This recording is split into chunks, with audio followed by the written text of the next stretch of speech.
There you go, that crispy fat there. Oh, mate. I love that.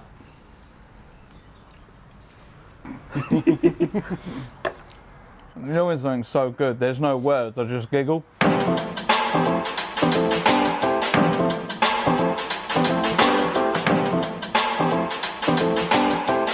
Welcome to BBQ Better With Beef. I'm here today in Exeter to meet Marcus Borden, aka Country Wood Smoke. Let's go. Hello mate. Hello buddy, how you doing? Welcome. I'm good mate, I'm good. Welcome. Look at this place. I don't think I've ever seen so many barbecues in one place. So my name is Marcus Borden and I'm a barbecue teacher and I love to help people to barbecue. My speciality is cooking steak straight on the coals, a dirty steak, and I love to get the flavour from the charcoal and a lovely sear. So yeah, discussing coals, obviously I can see loads of different types of coals here. So tell me a little bit about them. So there's a real variety of coals that you can get for barbecuing. Some good, some not so good. A lot of people use poor quality briquettes like this. They tend to go a bit like damp and mouldy really quickly. You can get some really good ones. There's some great briquettes available. There's other stuff that's sort of manufactured charcoal. This is from coconut shells and it's called a coca shell briquette and it's wonderful for low and slow. It's nice clean burning, good heat. That's literally made of coconut? Yeah. Wow. My preference for most cooking is good lumpwood charcoal and you can see it's beautiful bits of wood. Yeah, it's got some dense. That's quite a dense one. You get some dense ones, some lighter ones from UK, from overseas, and I'd say just do a bit of research into your charcoal, the type that you're using that's sustainable. If you've got bad coal, you're gonna have bad food. It's a game changer. Good charcoal is a game changer. Think of it as an ingredient in itself in your cooking and you won't go far wrong. Get dirty fingers as well. Absolutely. So mate, we've spoken about the first ingredient, coal, second ingredient, food. What are we going to be cooking? Okay, so we've got some real treats here. We're going to nip over to the farm shop, get some nice meaty treats, probably a couple of big steaks. Got to have some beef, haven't we, today really, and some nice pork chops, and yeah, going to hang a steak, I think, as well. Nice quick cook, so dirty hanger we're going to do. I'm definitely not complaining, mate. Anything, as I said, the word tomahawk and big steaks and pork chops, and I've never actually cooked a dirty steak before, so I'm interested to learn, and like as we said, we can see the process, how it goes, and we can all see at home how we can cook this steak. Let's go. So mate, speaking of produce, and that you've got the farm here, and again, for me, this shows about how to cook better, what to use, what ingredients to use better, and obviously how the public and how we can all get it, because I'm a curious barbecuer and I want to know where I can get some of the best ingredients to cook the tastiest food. Absolutely. So I think local, you know, support your local farm shops, your local farmers. You get good quality produce that you can cook on a barbecue and you're off to a good start then. Right, so this is Fordmore Farm Shop in Exeter. Marcus is literally a minute away up the road. You're so lucky, mate, to have this here. Have this on site. I could just come in here, choose what I want for the cookery school, and off we go. Get cooking. Oh, let's look at some of the meat. Let's go. I think we'll have a nice coat of boeuf, bone-in ribeye today. Yeah. That one there looks fantastic. Nice fat on there. Oh, that's beautiful. Yeah. Dry aged for 28 days on the bone, so it just ensures that you get the maximum flavour with the best eating quality possible. So meat's had a chance to set, nice and relaxed and soft. And yeah, look at the fat on the outside as well. It's like clotted cream. It looks like almost. It's wonderful. So yeah, cut that nice and thick so you have a real chance to get a good sear on it. Yeah. Cool, thank you. And I think we'll go for one of these double pork chops as well. They look beautiful. So hang on, get me right. It's not a single pork chop, it's a double pork chop. Yeah, a double pork chop, cook it nice and cook it through so it's juicy, and then we're going to slice it in half. So it's better to cook a thick piece of meat like that than a thinner one on a barbecue. Well mate, we've got two awesome cuts of meat here. Just talk me through it, man. Talk me through what you're going to do. So two of my favourites really. I mean, I love them all really. This is ribeye and it's on the bone. Nice double bone pork chop with the rind on. There's a few things we've got to do though to these to get them going. What I'm going to do with this is just score that skin there. It's quite tough, but I'm just going to put some score marks in there, because otherwise that is going to like pull tight and it won't crackle up so well. So we want to go through, not all the way, but just in there, and we're going to go this way as well, and that's going to help the crackling as well. Yeah, so the heat's going to get in. Yeah, into the fat will render out a little bit, crisp up, and so you've got a diamond pattern there. I'm just going to go salt. So when you're doing this as well, one of the things I've learned is just loads. You can use so much salt. Look how much salt Mark is putting on it. And like, salt can sometimes be, I think, a scary ingredient where you're worried about over salting something, but the size of that cut, I mean, look how much you're putting on there. I'm going to go for a little bit of pepper as well, not on that side, because that's the side we're going to give the most heat to, but just on the meat side. Just a little bit of black pepper in there. Yeah, lovely. Like that. I'm going to leave the pepper off that side, because that's going to have heat hitting it full on like that. We don't want that pepper to burn. Yeah, brilliant. I'm going to do exactly the same with the beef here. Again, just look how much you can put on there. You don't want to be shy of seasoning these. It's a big bit of steak, that is. So, yeah. And again, this isn't going to be really seriously hot. I'm going to put this to the side a little bit, so a couple 100 degrees. It's not going to burn that pepper like it would if we had that right over the hottest searing part. So there we go. And a few little score marks in that fat there. Even just on this one yeah, as well. yeah, just so it crisps up. Right. Yeah. It helps it crisp up to get the heat in there. That's interesting, yeah, because I've never scored, like, obviously you see it on pork and you score the fat, but I've never seen, yeah, the beef fat being scored as well. For some reason, I don't know why I've ever thought of that. It's pretty It stupid. helps it. You get little chunks of crispy fat then that you just pluck off and eat. So temperature wise, so a ribeye steak like this, we want to hit somewhere between medium rare and medium, so that the fat in there is warmed up enough. If it's too rare, that steak, it wouldn't be so nice to enjoy. So I think ribeye needs that bit more heat. If I was doing sirloin or something, I'd probably go more rare to medium rare, but I think ribeye needs a bit more. Because of the fat running through, and that's going to melt down and give it more flavour. Yeah. We say also one of the most important things for me is using a thermometer as well. So what I'm going to do with this, I've got a meter here, and I'm a big fan of these. I've been using them for years, and I want to put this in and leave it so it'll tell me the temperature of that steak, because I don't want to overcook that. And it'll go to my phone, and there's an app on my phone, and it'll beep at me and tell me when it's ready, nice and easy. And it'll even tell me how long to rest it for. So what are we setting this at? So I'll be setting this on my phone.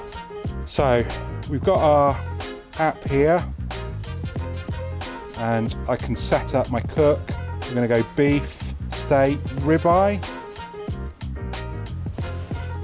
I'm going to go for medium. Medium, so we're looking 60 to 65 degrees Celsius. Yeah, so I'd go lower end of that for this, 60. So start cook. Okay, and that's going to tell me when our steak is ready, when it needs resting, how long it cooks for. Fantastic. So I've got my Kamado Joe here, mate, the ceramic grill. Nice thick insulated grill. It's set up for 200 degrees C. And what I'm going to do is chuck a lump of cherry wood. A big chunk or a big log, just Small amount. It's so easy to overdo the amount of smoke you put on. We're going to cook this to the side. So I'm going to face the fat. The main bit of the heat's there. So I'm going to face the fat. You can hear that sizzle there straight away. I'm going to put the skin down on here, so that's going to start to crisp up and get nice crunchy crackling. How long are you going to leave it like that? Until I'm happy with the crackling. So probably 20 minutes, maybe like that. So that'll be enough. The cherry smoke will give that a lovely flavour, nice subtle smoke flavour. Can you smell that already? It's beautiful, isn't it? It's sweet, it's lovely, and it's my favourite smoke is cherry. So shut that down.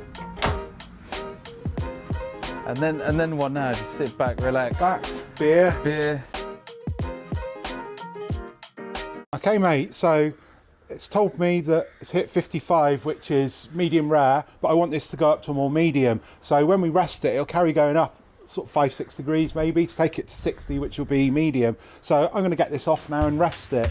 The meter's done a great job here, and the app has told me it's time to take it off and rest it. So got a nice sear, I'm happy with that. It doesn't need anything more than that. The fat's nice and crispy on the edge there. The smell. The colour of the fat, like I always say, like when you see that and you see that like yellowy bit of fat, you know it's just going to taste an absolute joke. I'm so excited to eat that. This is by far the worst bit, is where you got to sit and let it rest, because I just want to eat it now. It's so important to rest it, isn't it? You know, you want to get stuck into it, but the heat's going from the outside to the in quite quickly, so we just want that to settle out, and that's important when we're resting it. And what it is, when it's fully rested when the temperature stops going up, so that'll carry on going up a few degrees, and then the temperature will level out, so we can watch it on here, and it's when it levels out and there's no more heat carrying on. People are surprised because they think they take it out and it's going to go cold straight away, but actually it's going to go up in temperature for a while, level out the temperature, and then start to cool. So we want to catch it before it cools. We've got our special little bit of magic here, haven't we, mate? Yes. That's the bone marrow to go on top. We give it a minute so it's going up, but what I'm going to do is just put this on. Now the steak's hot, the surface of the steak's hot, so it will kind of melt that maybe a little bit, but that's not enough for me. You know me, mate, I like to do something else. That's for our fire pit, and all I'm going to, do you want to do it? Yeah, I'll give it a go. Yeah, go on, hold that. Yep. And then just pop that onto. Did you leave it on there? Yeah, just put it on and leave it on. That's it. Now that's really going to melt that bone marrow with the chimichurri on there. How does that smell? Mate, it's like... You can see it starting to slide off. That. You can move it around a little bit, make sure that bone marrow, because the bone marrow was raw, so we need to make sure that's cooked through and melted. So just keep moving that around and melting, and that'll superheat that bone marrow and melt it on top of that. Oh, there we go. Oh, mate. Again, it's just such them little extra tips. That's just going to really level up those flavours, and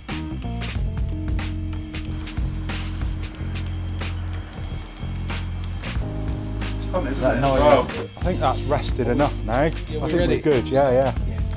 Let's have a taste. Yes. That's Yes. the important bit. You want to taste it? 100% yes. Do you want me to cut it? Yes. Yeah. Yeah, just cut it and feed it to me, please. Okay.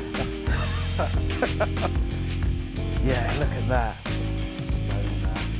So you've got a few different bits. This is called the decal that sat on top of the ribeye, and I want you to taste a bit of that first. Oh, mate, so tender. Mate. I better have a bit as well. It's so good, mate. Oh my That god. bone marrow on top. Yeah. Oh my god. Beautiful, isn't it? I mean, yeah. Anyone at home, you've just got to try it. Got to do it, because that's insane. That is absolutely insanely good. Let's have a look into the middle of this lovely ribeye.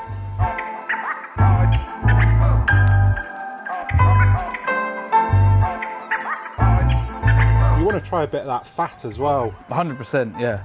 There you go, that crispy fat there. I love that. You want to try... You know when something's so good, there's no words, I just giggle. Is that cooked okay for you? Right, it's so spot So that's a nice medium, that is. And this is cooked medium, so you can see the fat in the middle. Yeah. Cooked. And that's going to keep it juicy in the middle, that fat in the middle. There you go.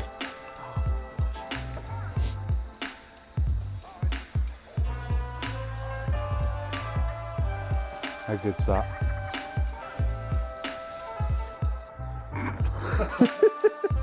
It's the quality of the beef, simple with a little bit of extra magic that we've done with the bone marrow melt on top. It's so juicy, like, that's how, like, yeah, you want to cook something like that. It's just so tender, and you bite it, and I'm swallowing the juices as I'm chewing it. I mean, you're not going to get soft and juicy flavour as that. That's just the way to cook it, man. That is the way. That's the way to cook it. Yeah. Wow. Thank you. Wow.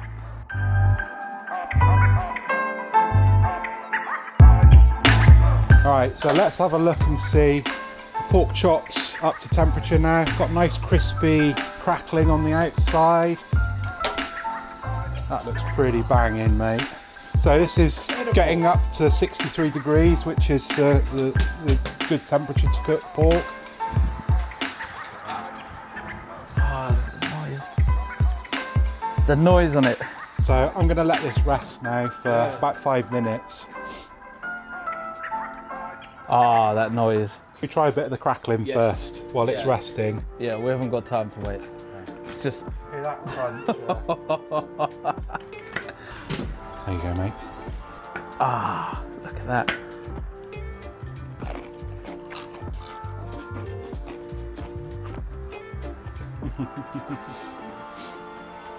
Can we convert this into a room? Yeah. Yeah. I just want to stay here. I don't want to go anywhere. But good crackling is amazing. There you go for that. Yeah, you got that crunch. Remember we saw that lovely fat around the pork? We had to really get the heat into that, and that's why I sliced it. We had to really get that heat into it to render down that fat to get that crispy crackling. It's just, yeah, you know when you get that right crackling where it's just, you can hear that crunch, but on the other side it's just so soft as well. Like, okay, so we've let this rest 4 or 5 minutes.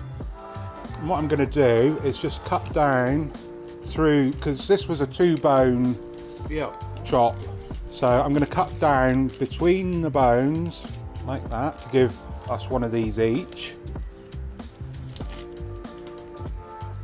like that. You can see how juicy that is. Quite often pork is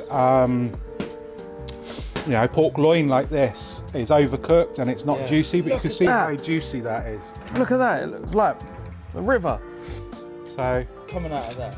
you all right with a bit of spice? 100%, yeah. So we're going to get some of this andouille butter on there and place it on top. Now again, we could just let this melt in the heat of that meat as it cooks, but that's not us, is it, here at the barbecue school? So you can see it's just starting to melt. There we go. I'll do one. And that's going to melt it, and I'll get one for you to do. It's so juicy. I mean, you know, I've cooked some pork chops before and they come out and they're dry, they're not like that. Cheers, man. Melt it. Again, a bit of theatre, but it's adding amazing flavour. I'm taking it in a different direction, but it works really well with it. It's such a great, when you're with group and you're cooking outside, it's a nice little party trick. I can see you loving that, mate. Honestly, what a great way to cook with like friends, family. Brilliant. I can't wait to eat this. So, moment of truth. We ready to go? Yeah, I'm hungry. So a bit of that, a bit of the crispy crackling on the end.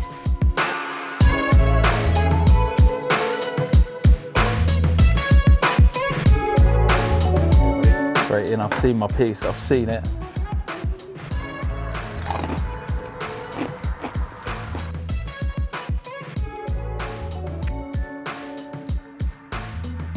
That's outrageous.